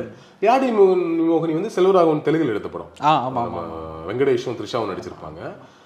இங்க பாத்துட்டு அதை பார்க்க நயன்தாரா அப்ப சின்ன பொண்ணு தானே, அவங்க இவ்வளவு தூரம் சீனியர் கிடையாது. தனுஷ் அங்க எப்படி வெங்கடேஷ் எப்படி நடிச்சு, த்ரிஷா ஓகே, வெங்கடேஷ் எப்படி அங்க நடிச்சாரு இந்த ஸ்டோரி எப்படின்னா பார்த்தா அது டோட்டலா வேற இருந்து நான் பார்க்கல. அந்த இவ்வளவு தூரம் செட்டெல்லாம் பண்ணிட்டு வெங்கடேஷ் பண்ணிருப்பாரா, இந்த ஜட்டியெல்லாம் எடுத்துட்டு பண்றதுல இதெல்லாம் வெங்கடேஷ் பண்ணிருப்பாரான்னு தெரியல. அந்த படம் பார்த்தா தான் தெரியும். பட் இங்கேயுமே ஸ்கிரீன் பிளே வந்து செல்வராகவன் தான், டைரக்ஷன் தான் நம்ம அவர் பண்ணிருப்பாரு. ஸோ ஒரு முக்கியமான படம் எனக்கு எல்லாம் ஞாபகம் இருக்கு. 1 கிலோ சப்போட்டா வாங்கிட்டு நாங்கள் தேட்டருக்குள்ள போய் உட்காந்து பார்த்தோம். இங்கெல்லாம் அலோவ் பண்ண மாட்டாங்க, நாட் அலோடு இருப்பாங்க. அங்கே போயிட்டு உட்காந்து சாப்பிட்டுட்டு 2 பேர் ஃப்ரெண்டோட போயிட்டு 1 கிலோ சப்போட்டா வாங்கிட்டு சாப்பிட்டே இருந்தோம். ரொம்ப நல்ல இன்ட்ரெஸ்டிங்கான படம். ரகுவரன் சாரோட கடைசி காலகட்டங்களில் நடித்த படம். ஒரு மாதிரி அவரோட கரியரில் அதாவது திருப்பி நம்ம ஒரு மாதிரி வீட்டுக்குள்ள நிறைய வேண்டாம் வேலைகள்லாம் பண்ணிட்டு ஒரு ஜாலியான தனுஷை பார்ப்போம்ல, அந்த மாதிரி ஒரு ஜாலியான தனுஷ் ஃபர்ஸ்ட் ஹாஃப். செகண்ட் ஹாஃப்ல ஒரு லவ், ஒரு எமோஷன், ஒரு பயங்கரமான ஒரு ஃபீல் அப்படின்னு சொல்லிட்டு வந்து ஒரு நல்ல திருப்தியான ஒரு ஃபேமிலியோட போய் உட்காந்து பார்த்துட்டு வர்ற மாதிரியான காமெடியும் நிறைய பயங்கரமா ஓட்டும். இந்த டெலிஃபோன்ல கால் பண்ணுவாங்க, கருணாசவர் இருந்துகிட்டு நயன்தாரா கால் பண்ணி பேசுவாங்கல்ல, ஆமா அந்த சீனு. அதுக்கப்புறம் ஊர்ல அவங்க அந்த சீன்லாம் பயங்கரங்க. அந்த கருணாசும் தனுஷும் பாபு பாபு பாபு சிரிச்சு தியேட்டர்ல பயங்கரமான காமெடி. அதெல்லாம் தனுஷுக்கு நல்ல காமெடி, ஹியூமர் வந்து வர்றதா ரொம்ப கஷ்டம்னு சொல்லுவாங்க இல்ல ஒரு ஹீரோவுக்கு. நல்ல ஹியூமர் வரும். அதுவுமே வந்து அவர் நம்ம இந்த பக்கத்து வீட்டு பையனை நம்ம அவரை கனெக்ட் பண்ணி பார்த்ததற்கு இந்த மாதிரி படங்கள், அது ஆரம்பத்துலேருந்தே திருடாத்திலேருந்து ஆரம்பிச்சு நிறைய படங்கள் வந்து படிக்காதவன், மாப்பிள்ளை, இந்த மாதிரி நிறைய படங்கள் இருந்தா கூட யாரடி நீ மோகினி ஒரு படம் சக்சஸ் ஆகும்போது, பெரிய சக்சஸ் ஆகும்போது அது ஒரு முக்கியமான படம். அதுக்கு அந்த படம்லாம் சக்சஸ் ஆன முக்கியமான காரணம் தனுஷோட காமெடி. இந்த டயர்ல இப்படி தொங்கிட்டு படம் படிக்காதவன் அது பிடிச்சிருப்பேன். இதுல அது அப்பா பையன் காம்பினேஷனே ஒரு மாதிரி டிஃப்ரெண்டா ட்ரீட் பண்ணியிருப்பாங்க. முறைச்சிக்கிட்டே ஒரு மாதிரி இது பண்ணிட்டு இருக்குன்னு சொல்லிட்டு இவர் இன்டர்வியூல அட்டன் பண்றப்ப கொஞ்சம் தைரியமா இருக்குன்னு கூப்பிட்டா, பொண்ணு உண்மையிலே இவன் பாஸ் ஆகிட்டானா அப்படின்னு சொல்லி இந்த கேட்பாரு அவர். அது அப்புறம் ஒரு ஃபைனல் ரவுண்ட் முடிச்சுட்டு வந்ததுக்கப்புறம் சரி விடு நீ இவ்வளோ தூரம் வந்ததே பெருசு ஒரு கிளியர் பண்ணியிருந்திருப்பாரு. அந்த மாதிரி சின்ன சின்ன ஆடக்கூடாது. Hey old man I am going man Australia spelling தெரியுமா ஆஸ்திரேலியா நல்ல எக்ஸ்ட்ரா நிறைய பண்ணியிருப்பாரு. அந்த மாதிரி அது ஆக்சுவலி அந்த டேட்டு கிட்ட 4 படம் கிட்டத்தட்ட. அதுக்கப்புறம் குட்டியுமே ஒரு ரீமேக் படம் தான். குட்டி ஓடல. உத்தமபுத்திரன் ரீமேக் படம் தான். உத்தமபுத்திரன் பயங்கர ஜாலியா இருக்கும். அது கமர்ஷியலி பெருசா போகல. அது என்ன சொல்றது, விவேக்கோட கேரக்டர்லாம் என்ன நடக்குன்னே தெரியாம அவரை சுத்தி நான் எதுவுமே பண்ண நம்மளை சுத்தி ஒன்று நடக்குதுங்கிற மாதிரி ஒரு மாதிரி ஒரு வேவ்ல பயங்கரமா பண்ணியிருப்பாரு. அவருக்கு ஃபர்ஸ்ட் டைம் நினைக்கிறேன் ரொம்ப கம்மியா பேசி ஒரு எக்ஸ்பிரசிவா பேசி தானே காமெடி பண்ணுவாரு. இல்ல அந்த படத்தோட ப்ரொமோஷன் இன்டர்வியூல விவேக் வந்து ஃபர்ஸ்ட் டைம் இது மாதிரி ஒன்று பண்ணியிருக்கிறேன், அங்க வேற ஒரு பெரிய ஆர்டிஸ்ட் பண்ணது மலையாளத்துல, சாரி தெலுங்குல ரீமேக் படம். எக்ஸ்ட்ரானரியா இருந்தது அவரோட கேரக்டர். பட் பயங்கர மயில்சாமியோட கேரக்டர்னு பயங்கர ஜாலியா இருக்கும். அது கமர்ஷியலி சூப்பர் டூப்பர் ஹிட் இல்ல, எவ்வளவு கலெக்ட் பண்ணிச்சுங்கிறது தெரியல. அது பெரிய ஆக்சுவலி ஒரு வாவு படமா மாறி இருக்கணும். அது யாடினி மோகினி மாதிரி ஒரு ஹிட் படமா மாறி இருக்கும், சூப்பர் ஹிட் படமா மாறி இருக்கணும். பட் அவ்வளோ பெரிய ஹிட் இல்லை அப்படிங்கிறது ஒரு ஆச்சரியம் தான். அப்புறம் இப்போ திருச்சி டம்பளம் 4 படம் ஒரு டைரக்டர் கூட பண்ணியிருக்காருங்க. ஸோ 4 படம் அப்படிங்கிறது இன்னொரு டைரக்டர் கூட, அவர் கூட என்ன படம், பொல்லாதவன், ஆடுகளம், வடச்சென்னை, அசுரன் 4 படம். 4 சீரீஸான பொல்லாதவன் கொஞ்சம் மிக்ஸ்ட் இருந்தா கூட வேற மாதிரி ஜானல்ல ஒரு 4 படம் அப்படியே ஒரு ஃபீல் குட் வகையறான்னு சொல்லுவாங்கல்ல, 4 படம் ஃபீல் குட் வகையறால ஜகவர் கூட பண்ணியிருக்கிறாரு. நீங்க யார்டினி மோகினி மட்டும் தான் ஹிட், நீங்க 3 ரீமேக் படம் அதுல, மற்ற குட்டி வந்து ஃபிளாப், புத்தகம் கூட பெரிய ஹிட்னு சொல்லிட முடியாது. அப்படிங்கும்போது அதுக்கப்புறம் திருப்பி வந்து ஒரு படத்தை நம்பி கொடுத்து அதை இப்போ ரீசெண்ட் டைம்ல திருச்செல் ஹிட் கொடுத்தது இருக்குல்ல, மேபி அந்த ஜானர் வந்து தனுஷுக்கு பிடிக்கும்னு நினைக்கிறேன். பிடிக்கும், இல்லைன்னா அந்த டேரக்டர்கிட்ட ஏதோ ஒரு விஷயம் அவர் பெருசாக அட்ராக்ட் பண்ணியிருக்கோம். இப்போ நம்ம துரை செந்தில்குமார் கூட கொடி பட்டாசுன்னு 2 படம் பண்ணாரு. ஃபர்ஸ்ட் படம் இவர் தான் ப்ரொடியூஸ் பண்ணாரு, எதிர்நீச்சல் பண்ணாரு அப்படின்னு சொல்லிட்டு. ஆமா சில பேர் மேல ஒரு நம்பிக்கை இருக்கும், அவங்க வந்துருவாங்க அப்படிங்கிற ஒரு கான்ஃபிடன்ட் இருக்குமா இருக்கும். நீங்க மோஸ்ட் அண்டர் ரேட்டட் டைரக்டர் யாரு அப்படின்னு கேட்கும்போது விவேக் சார் சொன்னார், ஜவஹர் மித்ரன் ஜவஹர். கரெக்டான படம் அமைஞ்சானா இன்னும் பெரிய இடத்துக்கு வருவார். தனுஷ் அப்படி ஒரு வாய்ப்பை உருவாக்கி கொடுக்கன்ட்டு பேசியிருக்கிறாரு. திருச்சிற்றம்பலமா திருச்சிற்றம்பலம் வர்ற டைம்ல அது வைரல் ஆச்சு, அந்த படம் கேட்டு வைரல் ஆச்சு. ஸோ அதுதான் அது ஒரு கான்ஃபிடன்ட் தான். வெற்றி தோல்வி எல்லாத்தையும் தாண்டி ஒரு நல்ல ஒர்க்கர், ரிசல்ட் வந்து மிஸ் ஆயிடுச்சு. ஏன்னா ரிசல்ட் நம்ம கையில இல்லை, சினிமாவை பொறுத்த வரைக்கும் பரீட்சை கிடையாது இல்லையா, பரீட்சையிலே நம்ம கையில இல்லை, நம்ம என்ன எழுதிதான் மார்க் போடுறவங்களுக்கு அவங்க கையிலையும் இருக்கு தானே. ஸோ அதனால ஒர்க் நல்லா பண்றாரு, சின்சியரான அப்ரோச் இருக்கு, சின்சியரான ஒர்க் இருக்கு அப்படின்னா அதை வாய்ப்பு கொடுக்குற நல்ல விஷயம். இதுக்கு இல்லைன்னா இது ஒரு நல்ல பாசிட்டிவான விஷயமா பார்க்குறேன். நம்ம ஒரு நம்பி ஒரு டைரக்டர் படம் பண்ணுறோம், நல்லா தான் ஒர்க் பண்ணாரு, படம் நமக்கு திருப்தியாக தான் இருந்தது, படம் கமர்ஷியலி சக்ஸஸ் ஆகலை, பரவாயில்ல, நம்ம இன்னொரு படம் கொடுக்கலாமே, அடுத்த படம் ஒர்க் அவுட் ஆகிறது சான்சஸ் இருக்குல்ல அப்படின்னு வந்து தோணுறது நல்ல விஷயம். ஒரு டைரக்டரோட முழுமையாக நம்பி ஒரு படம் பண்ணுறது நல்ல விஷயம். ஸோ அவரோட காம்போல ஒரு 4 படம், அதுவும் முக்கியமான காம்போ. இன்னைக்கு நீங்கள் பார்த்தீங்கன்னா, நீங்கள் நான் குட்டி உட்பட நீங்கள் அந்த 4 படம் இன்னைக்கு நீங்கள் வீட்டில் உட்காந்து பார்க்கறது அவ்வளோ ஜாலியாக என்ஜாய் பண்ணி பார்க்கலாம். உத்தமபுத்திரலாம் அவ்வளோ எனக்கு கேட்டால் இந்த 4 படத்தை எனக்கு மோஸ்ட் ஃபேவரட் உத்தமபுத்திரம். அப்படியா? சிரிச்சு மாஞ்சிடலாம் அவ்வளோ தூரம். மயில்சாமி ஒரு சாண்டி. ஆமா மேலே உட்காந்து சாப்பிடு தம்பி, அப்படி நேரம் மேலே ஏறி டைம்ல அவ்வளோ மேலே இல்லை. ஸோ எனக்கு ரொம்ப பிடிக்கும் அந்த படம். அது ஒரு முக்கியமான காம்போ. இந்த மாதிரி இருக்கு அவரோட படங்கள் பேசலாம், நிறைய படங்கள் பேசலாம். அதுக்கப்புறம் படிக்காதவன் மாப்பிள்ளை மாதிரி படங்கள் பண்ணாரு, நிறைய படங்கள் காமெடி ஒர்க் அவுட் ஆச்சு, கமர்ஷியலாக கொஞ்சம் போச்சு போகலன்றனாலும் பெர்ஃபார்மன்ஸ் அப்படின்னு பேசினா அதுக்கப்புறம் மயக்கம் என்ன தான் வருது. ஒரு தனுஷ் திரும்பவும் பெர்ஃபார்மராக விஷயம் பண்ணோம் அப்படின்னு சொல்லிட்டு திரும்பவும் செல்வராகவன் கூட பண்ணுறாரு. அந்த படம் பற்றி இப்போ காதல் கொண்டையில் ஒன்று பண்ணுறாரு, அது வேற, துள்ளுவதிலுமே டோட்டலாக வேற. இது ஒரு மாதிரியான படம் இல்லை.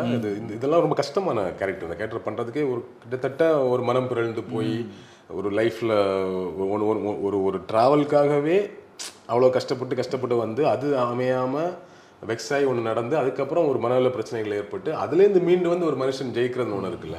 அந்த படம் ஏன் ஓடலை அப்படிங்கிறது எனக்கு பெரிய ஆச்சரியமாக இருக்குது. ரொம்ப பிடிச்சிருந்தேன் எனக்கு அந்த படம். தேட்டரில் பார்க்கும்போது நான் தேட்டரில் தான் பார்த்தேன். எங்கள் காலேஜ் ப்ரொஃபஸரை வந்து ரொம்ப நாளைக்கு அப்புறம் படம் காலேஜ் ப்ரொஃபஸரோட போய் பார்த்தேன். என்னோட ராஜ்குமார் சார் அவர் வந்து அவரோட போய் பார்த்தேன். ரொம்ப பிடிக்கும், 2 பேருமே படம் ரொம்ப பிடிச்சிருந்தது. என்ன ஒரு பெர்ஃபார்மன்ஸ், என்ன அந்த கேரக்டரைசேஷன் ரொம்ப அழகாக இருக்கும். நீங்கள் அந்த படத்தில் நீங்கள் அந்த ஹீரோயின் கேரக்டர் வந்து ஃப்ரெண்டோட லவ்வராக வந்துட்டு அப்படியே இவங்க இல்லை நான் ஒன்றை பார்க்க தான் வந்தேன்னு சொல்லி அப்படி ஒரு கேரக்டர் தீர்மானிக்கிறதுக்கே பெரிய தைரியம் வேணுங்க. அப்படி ஒரு கேரக்டர் நீங்க ரெடி பண்ணீங்கன்னா நம்ம வந்து நம்ம இயல்பாவே அப்படி ஒரு கேரக்டர் தப்பா தான் பார்த்து பழகி இருக்கிறோம். இருக்கு ஆடியன்ஸ் ஜட்ஜ்மென்ட்டோட தானே அணுகிறது தான் பழகி இருக்கிறோம். ஆனா நீங்க அந்த படம் முடிஞ்சு வரும்போது அந்த பெண் கதாபாத்திரத்து மேல நமக்கு அவ்வளவு மரியாதை வந்துடும். ஒரு கிரியேட்டர் நினைச்சா ஒன்று இங்க ஒன்று இங்க நீங்க ஏற்கனவே உருவாக்கி வச்சிருக்கிற சோக்கால் இந்த கல்ச்சரலோ இல்ல சில இந்த விஷயங்கள் எல்லாம் உடைச்சிட்டு அப்படி ஒரு கேரக்டரை உருவாக்க முடியும்னு ஒன்று இருக்குல்ல. அது எவ்வளவு தூரம் நீங்க ரியல் லைஃப்ல வந்து இம்பாக்ட் பண்ணும் இல்லையா. ஸோ அது ரொம்ப முக்கியமான ஒரு படைப்பை நான் பாக்குறேன். தட் மீன்ஸ் எஸ்பெஷலி அந்த ஹீரோயின் கேரக்டரை ரெடி யாமினி கேரக்டர் நீ போயிட்டு அவ பின்னாடி சுத்திட்டே இருக்கிற, எனக்கு அவனை பிடிச்சிருக்கு, அதனால அவனை பார்க்கறதா நான் வந்தேன் என்ன இப்போ அப்படின்னு ஒன்று இருக்குல்ல. அதுக்கப்புறம் ஒரு கட்டத்துக்கு மேல அவனுக்கு ஒரு ப்ராப்ளம் ஏற்பட்ட போது கூட அவனை விட்டுட்டு போயிடாமலோ, ஆனா அவனை விட்டுட்டு போகணுமா அவன் கூட வாழணுமாங்கிற அவசியம், இவ்வளோ டார்ச்சர்லாம் தாங்கி கூட இருக்கணுமா இல்லையாங்கிறது வேற கேள்வி. அதுக்கு அவசியம் இல்லைன்னு கூட வச்சுக்கோங்களேன். பட் நீங்கள் ஒரு ஆணாக இருந்து யோசிங்களேன். நீங்கள் ஒரு லைஃப்பில் இப்படி உங்களுக்கு பெரிய டிசாஸ்டர் ஆகி நீங்கள் ஒரு அவ்வளோ டவுனாக இருக்கும்போது உங்களுடைய பார்ட்னர் உங்களுக்கு இவ்வளோ தூரம் உங்களை டேக் கேர் பண்ணிட்டு நாளைக்கு நீங்கள் ஜெயிக்கிற வரைக்கும் அவங்க கூட இருந்தாங்க அப்படின்னா அது ஒரு மாதிரி ஃபீல்டு இருக்குல்ல. அப்போ ஒரு ஆணுக்கு அந்த கேரக்டர் மேலே பயங்கரமான ஒரு ஒரு அபிமானம் வந்துடலாம். அந்த மாதிரி ஒரு அபிமானத்துக்குரிய கேரக்டர் அந்த கேரக்டர் ரெடி பண்ணது நல்லா பெர்ஃபார்ம் பண்ணியிருந்தாங்க அவங்க. அதுக்கப்புறம் படங்கள் பண்ணலையா அவங்க? 1-2 படம் பண்ணாங்க, ஒஸ்தி பண்ணாங்க சிம்பு கூட, பெருசான பட் அதில் தனுஷ், இது தனுஷ் பர்த்டே ஸ்பெஷலுங்கிறதுனால நம்ம இவரை பற்றி பேச வேண்டியது இருக்கு. எக்ஸ்ட்ரா நிறையான பெர்ஃபார்மன்ஸ் ஒவ்வொரு சீனும் நீங்கள் சீன் பை சீனாக நீங்கள் ஆரம்பத்துலேருந்து ஆரம்பிச்சு நீங்கள் ஒரு அந்த அந்த அந்த பெரிய போட்டோகிராஃபர் துரத்தி அனுப்பிச்சதுக்கப்புறம் அந்த நிழற்கூடத்தில் இருந்த மழையில் 2 பேரும் பேசுகிற சீக்வன்ஸ் இருக்குல்ல, நீங்கள் எக்ஸ்ட்ரா நிறைய பண்ணியிருப்பாரு. அப்படியே வந்து வயசாகி அந்த மீசையெல்லாம் வச்சுட்டு ஒரு டைப்பாக உட்காந்துருப்பாரு. எல்லாமே நீங்கள் வந்து சிப்பா போட்டுக்கிட்டு கல்யாணம் போய் கடைசியாக எப்படி விட முடியும் அவார்ட்லாம் வாங்கிட்டு. நல்ல படம், ரொம்ப முக்கியமான ஒரு படம். அவர் ஒரு நல்ல பெர்ஃபார்மராக மாறுறதுக்கு இந்த படம் ஒரு முக்கியமான காரணம்னு நினைக்கிறேன். நீங்கள் புதுப்பேட்டையில் கூட ஒரு பெர்ஃபார்ம் பண்ணியிருக்காரு, கால்கோடையில் ஒன்று பண்ணியிருந்தா கூட இது டோட்டலி வேற மாதிரியான ஒரு கேரக்டர். ரொம்ப பயங்கரமான கேரக்டர், எல்லாமே ஜீனியஸ்ன்னு சொல்லுவாங்க. அந்த அளவுக்கு ஜீனியஸான ஆளு தான், ஆனால் ரொம்ப இன்னசென்ட். என்ன பண்றேனே தெரியலங்கிறப்ப கேமரா எடுத்துட்டு போயிட்டு அந்த பூக்கடை பாட்டி போட்டோ எடுத்துட்டு எனக்கு இதான் பிடிச்சிருக்கு, இதான் நான் அப்படின்ட்டு போகலாம். அவ்வளோதான் அவரு அப்படிங்கிறது. அது கிரியேட்டர்ஸ்க்கான சில கிரியேட்டர்ஸ் அப்படி இருப்பாங்க, பிரச்சனைக்குரியவர்களா. கிரியேட்டர்ஸ்னாலே பிரச்சனைக்குரியவர்கள், அவனுக்கு நிறைய ப்ராப்ளம் இருக்கும். ஓகேவா, அதை நம்ம புரிஞ்சுக்கிறதுக்கே நமக்கு ஒரு தனி மூளை வேணும். பார்த்திபன் கிட்ட வடிவேல் சொல்லுவாள், இவன் நம்ம புரிஞ்சுக்கிறதுக்கே ஒரு தனி மூளை கூட ஆண்டவங்க மாதிரி இவங்களை புரிஞ்சுக்கிறதே ஒரு தனி மூளை வேணும். அப்படி ஒரு இவருமே கிட்டத்தட்ட அப்படியான ஒரு கிரியேட்டர் தான் இல்லையா செல்வராகவன். அதனால அப்படி ஒரு கேரக்டரை உருவாக்கிட்டாரு. சரி பாருங்க, செல்வராகவன் காம்போங்கிறது தம்பி கூட இருந்ததுனால அவர் நினைச்ச மாதிரி கேரக்டர்லாம் உருவாக்க முடிஞ்சது. நீங்க நெஞ்ச மரப்பில் ஜெஸ்ஸி சூர்யா எக்ஸ்ட்ரா நிறைய பண்ணியிருந்தாரு, அது தனுஷ்ட கொடுத்தாலும் எக்ஸ்ட்ரா பண்ணிடுவார், ஒரு குறையும் வச்சிருக்க மாட்டார். இதே மாதிரி அவருமே சூப்பராக பண்ணியிருப்பார் ஒன்று இருக்குல்ல. ஸோ அந்த காம்போவும் ஒரு வேற லெவல் காம்போ. தமிழ் சினிமாவில் ரொம்ப முக்கியமான காம்போ செல்வராகவன் தனுஷ் காம்போ. அது ஆப்வியஸ்லி பிரதர்ஸ் அப்படிங்கிறதுனால அமைஞ்சிருச்சு. இன்னைக்கு அவர் டைரக்ஷனில் இவர் நடிச்சிட்டு இருக்காருங்கிறது லைஃபை பாருங்க. நீங்கள் லைஃபாக யோசிக்கும் போது அப்படி ஒன்று ஆரம்பிச்சு இன்னைக்கு இப்படி ஒன்று நடக்குது இல்லை, அப்போது மாதிரி யோசிக்கிறதுக்கே மிராக்கிள், லைஃப் இஸ் மிராக்கிள்னா அப்படிதான் புரியும். எனக்கு இப்போ ராயன்ல செல்வராகவன் சொல்லுவார்ல, ராயன் புள்ள மாதிரி அப்படின்னு சொல்லிட்டு, அது கேட்டப்ப எனக்கு பயங்கர எமோஷனலா இருந்துச்சு. கிட்டத்தட்ட அப்படிதானே. உனக்கு என்ன, நீ அதுக்கு வந்து இதுல நடுவில் வந்து தலையிடுற அப்படின்னா எனக்கு என்ன, ராயன் புள்ள மாதிரி அப்படிங்கிறது புள்ள அப்படி சொல்லுவோம். புள்ள மாதிரி கூட சொல்ல மாட்டோம், ராயன் புள்ள அப்படிங்கிற புள்ள மாதிரி சொல்ல மாட்டாங்க. ராயன் புள்ள அப்படின்னு சொல்றது நல்லா உண்மையாவே கனெக்டாக தான் இருந்தது. நல்ல ஒரு அற்புதமான காம்போ தான். இப்போ மயக்கமனுக்கு அப்புறமும் நிறைய படங்கள் பண்ணுறாரு. அதில் குறிப்பிட்ட ஒரு படம் பற்றி பேசணும் அப்படின்னா விஐபி. அவரோட கல்லியில் ரொம்ப முக்கியமான படம், கமர்ஷியலாக ஒரு பெரிய ஓப்பனிங்கை கிரியேட் பண்ண படம்னே சொல்லணும். அந்த படம் பற்றி. ஆமாம், விஐபிக்கு முன்னாடி நடுவில் ஒரு ஹிந்தி படம் ராஜனாலாம் பண்ணிட்டு வந்தார். இங்கே வந்து நையாண்டி, மரியான் கமர்ஷியலி ஒரு மாதிரி படங்கள் சரியாக போகாமல் இருந்த டைமில் தான் அப்போ தான் ப்ரொடக்ஷன் கம்பெனி ஆரம்பிக்கிறது. விஐபி தான் ஃபஸ்ட்டு படம் இல்லை ப்ரொடியூஸ் பண்ணார். ஒரு பெரிய ஓப்பனிங் கிரியேட் பண்ணார். ஆக்சுவலி பயங்கரமாக ஒரு ப்ரொமோஷன் ஒர்க்லாம் நடந்து ஒரு பெரிய ஓப்பனிங் கிரியேட் பண்ணார். படமுமே அப்படி இருந்தது, எக்ஸ்ட்ராடனரியா. நீங்கள் இதில் அவர் ரொம்ப கிளவராக அவர் டச் பண்ண விஷயம் என்னன்னா, அவருக்குன்னு ஒரு செட் ஆஃப் ஆடியன்ஸ் அவரை எந்த ஏரியாவில் ரசிக்கிறாங்கன்னா இந்த ஃபேமிலி ஏரியாக்குள்ள அப்பா கூட சண்டை, அம்மா கூட இருக்கக்கூடிய அந்த பாண்டிங்லாம் ஒன்று இருக்குல்ல, இந்த ஃபேமிலி ஏரியாவை நல்லா என்ஜாய் பண்ணுறாங்கிறது புரிஞ்சுக்கிட்டு அதை அந்த படத்தை செலக்ட் பண்ணுறாங்க. டைரக்டர் யாரு? வேல்ராஜ், சினிமாட்டோகிராஃபர் வேல்ராஜ் அவர்கள் டைரக்ட் பண்ணுறாரு. ஸோ ஆச்சரியமான ஒரு படம் தான், பயங்கரமாக ஒர்க் அவுட் ஆயிருந்தது. இன்னைக்கு என்ன சொல்றது, ஒரு கட்டத்துக்கு ஒரு சமீப நாட்களில் இந்த அம்மா பற்றின பாண்டிங்கு, அம்மா பற்றின ஒரு பாட்டுலாம் அதெல்லாம் முடிஞ்சிருச்சு, 90s முடிஞ்சிருச்சு ஆக்சுவலி இல்லையா. ஒரு 10-15 வருஷமா அதெல்லாம் இல்லை. அதுக்கப்புறம் இந்த மன்னன் அந்த டைமோடலாம் அது முடிஞ்சது. அதுக்கப்புறம் நியூவில் ஒன்று பண்ணார் எஸ்.ஏ. சூர்யா, அந்த ஒரு காலையில் தினம்னு ஒரு பாட்டு ஒன்று நடந்தது. அது ஒரு பெரிய பாண்டிங் பற்றி பேசல, அந்த பாட்டு பெருசாக ஆச்சு. பட் ஒரு அம்மாவோட பாண்டிங் பற்றி பெருசாக இல்லை. இந்த படத்தில் விஐபியில் அது அமைஞ்சது இல்லையா. மேபி 100 படங்கள் வந்திருக்கலாம், பட் இது ஒரு பெரிய சக்ஸஸ்ஃபுல் படமாக இதில் அமைஞ்சது. ஸோ அவரோட யூஷுவல் பேட்டர்ன் தான். அதை இன்னும் ஸ்டைலிஷாக, இன்னும் பிரம்மாண்டமாக, இன்னும் ஒரு மாதிரி இன்ட்ரெஸ்டிங்கான ஸ்க்ரீன் பிளேயோட வந்து அழகாக கணக்கச்சிதமாக எங்கேயுமே உங்களுக்கு லேகே இருக்காது.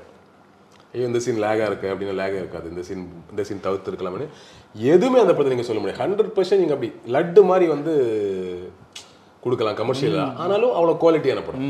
வீட்டில் தம்பியோட, அம்மாவோட, அப்பாவோட வர்றது, அப்புறம் அமலாபாலோட வரக்கூடிய அந்த விஷயம், ஒரே ஒரு விஷயம் மட்டும்தான், 50,000 ரூபாய் சம்பளத்துக்கு கால் சம்பளம் வேலை கொடுக்கறது மட்டும்தான் ஏற்றுக்க முடியும். ஆமாம் ஆமாம், ஏன் அப்படி பண்ணிவாங்கன்னு தெரியல. இல்லை அது ஒன்று தான் ஏற்றுக்க முடியாத விஷயம். மற்றபடி சின்ன சின்ன விஷயம்லாம் ரொம்ப அழகாக பண்ணியிருப்பாரு. இந்த ஹெட்செட்டில் பாட்டு கட்டிட்டு உட்காந்துருக்கிறது, பால் அந்த பக்கத்து வீட்டில் வந்துச்சுன்னு போயிட்டு அதை வாங்க போயிட்டு அந்த ஆண்டி கூட உட்காந்து சீரியல் பார்த்துட்டு இருக்குது, தம்பி ஏதாவது குறை சொல்லிட்டே இருக்குது, ஞாயிற்றுக்கிழமை அவனை கறி வாங்க போக சொல்ல வேண்டியதானேன்றது பொறாமலாம் இல்லை, லைட்டாக பொறாம தான் அப்படிங்கிறதெல்லாம் ஒரு மாதிரி ஒரு இன்செக்யூர் ஃபீல்லே வீட்டுக்குள்ளே இருக்கிறது.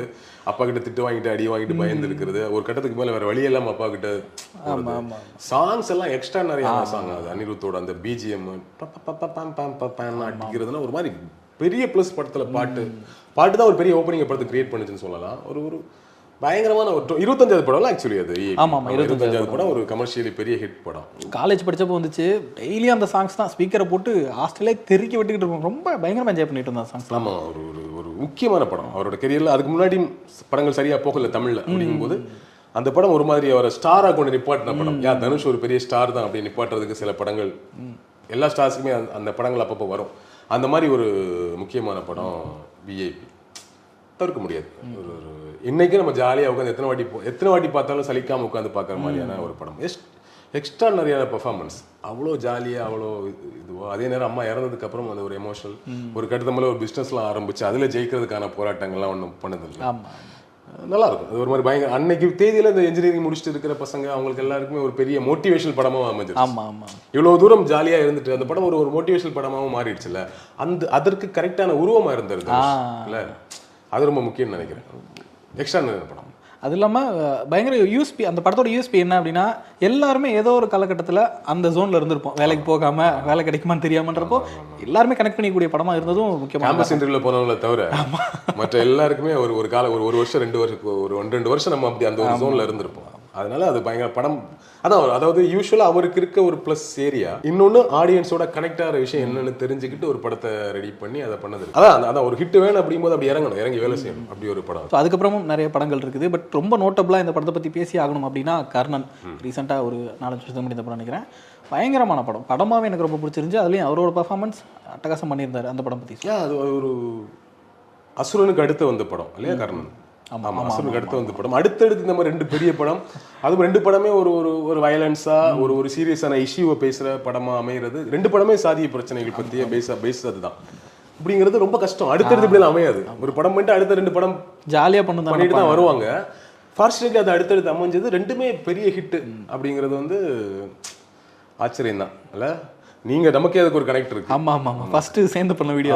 சேர்ந்து பண்ண வீடியோ அது பில்லியன் வியூஸ்லாம் போயிருந்தது. ஒரு எடுத்ததுமே அசுரன் மாதிரியே படம் பயங்கரமா இருக்கு. கர்ணன்ங்கிற மாதிரி ஒரு பெரிய பாசிட்டிவ் ரெஸ்பான்ஸோட வந்த படம். அந்த கேரக்டரைசேஷன்ல ஒரு மாதிரி அவன் குழப்பமா இருப்பான். அவன் பயங்கர அவன் போராளியா இல்ல அவன் என்ன அவனுக்கு பிரச்சனைங்கிற மாதிரி நிறைய டிஸ்டர்பன்ஸ்லாம் இருக்கும். பட் படமா கிராஃப்டாகவும் சரி படமாகவும் சரி அதுல வைக்கப்பட்ட அடிமட்டத்தில் இருக்கக்கூடிய லேயர்ஸ், ஒரு ரியல் லைஃப் இன்சிடென்ட்டை எடுத்து அதை பெருசா பண்ணதுன்னு ஒன்று இருக்குல்ல.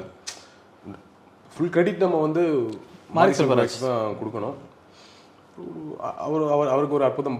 அவருக்கு 2வது படம் இல்லை, 2வது படம் பரியர் பெருமாள் மாதிரியான ஒரு படம் பண்ணிட்டு வந்துட்டு அதை என்ன சொல்றது, அது பரியர் பெருமாள் சீரியஸான ஒரு சின்ன படம். சின்ன படம் சொல்லிட முடியாது. அதை படம் பார்ப்பாங்க சின்ன படம் மாதிரியே தெரியல. எப்படி பார்த்தா ஒரு பெரிய படமா தான் தெரியுது. கான்டென்ட்டாகவும் மேக்கிங்காகவும் குவாலிட்டியாகவும் இது ஒரு பெரிய படம். பட்ஜெட் வேணா சின்ன படம்னு சொல்லிக்கலாம். பட் இது பட்ஜெட்டாகவும் படமாகவும் கான்டென்ட்டாகவும் இன்னும் கொஞ்சம் பெரிய ஸ்பேஸில் ஒரு பெரிய பிரச்சனை, பெரிய போராட்டம், அப்படியெல்லாம் ஒரு ஊரே கொளுத்தி விட்டுறது அப்படிங்கிற மாதிரி பெரிய விஷயம்லாம் டீல் பண்ண படம்.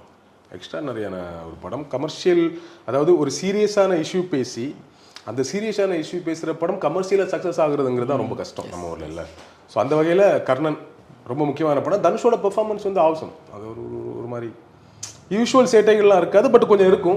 அது வேற மாதிரியான ஒரு ஜோன்ல இருக்கும். ஒரு மாதிரி பண்ணியிருப்பாரு. கிளைமேக்ஸ்ல அந்த குதிரையில வர்றது ஒரு ஹீரோவை நீங்க யோசிச்சு பாருங்க. ஒரு கிட்டத்தட்ட ஒரு போராளி மாதிரியான ஒரு இமேஜ்ல அது குதிரையில வர்றது, அந்த ஊருக்காக நின்று சண்டை போடுறதுலாம் ஒன்று இருக்குல்ல. அது மாதிரி படம் அமையாது. அவர் மாரி செல்வராஜ் ரச்சதுதான். குதிரை வால் அது எல்லாத்தையும் வச்சு போர்க்களம் அப்படிங்கிற மாதிரி தான் ட்ரீட் பண்ணுவாரு. முக்கியமான படம். தனுஷ் அதை முழுமையா நியாயப்படுத்தியிருந்தார் அவரோட கெரியர்ல. கர்ணன் தவிர்க்கவே முடியாத படம். நீங்க மொத்தமா நீங்க லிஸ்ட் போட்டீங்கன்னா இப்போ ஒரு 10-15 படம் அவரோட சூப்பர் டூப்பர் படத்தை நீங்க ஆர்டர் பண்ணீங்கன்னா கண்டிப்பா டாப் 5ல வந்துடும் கர்ணன். நிச்சயம். ரொம்ப நன்றி விஷன். டீட்டெயில்டாக இருந்துச்சு. தனுஷோட ஜேர்னி பற்றி பேசணும், அவரோட ஸ்ட்ரகிள்ஸ், முக்கியமான படங்கள், அவர் பர்ஃபார்மன்ஸ் சொல்லிட்டு எல்லா ஆஸ்பெக்ட்லையுமே பேசியிருக்கோம்னு நினைக்கிறேன். ரொம்ப சுவாரஸ்யமாக இருந்துச்சு. ஆடியன்ஸுக்கும் சுவாரஸ்யமாக தான் இருக்கும்னு நம்புகிறேன். நேரத்துக்கு நன்றி. Thank you so much.